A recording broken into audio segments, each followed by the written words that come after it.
I said a bad word at Christmas, and my family's response changed everything. Hi, friends. Linda here. It was Christmas 2003. Family gathered in the living room, and I'm about to tell you about the most embarrassing moment of my life and the greatest gift my family ever gave me. So, we're opening presents, wrapping paper everywhere. I'm opening this gift, something bulky stuck in the box. I'm pulling, yanking, twisting, and then it suddenly gives way. I stumble back a bit, and out of my mouth comes a word, a really bad word.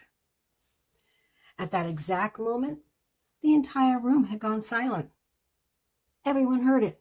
My mom, my kids, the teenagers in the room, my in-laws, everyone.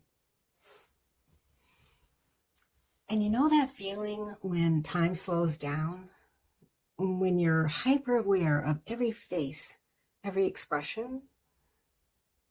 I'm standing there mortified, waiting for the gasp, the lecture,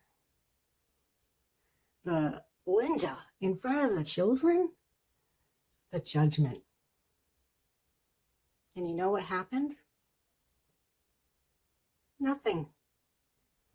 My mom glanced at me, the tiniest smile tugged at her lips, and then everyone just went back to opening presents, as if it had never happened.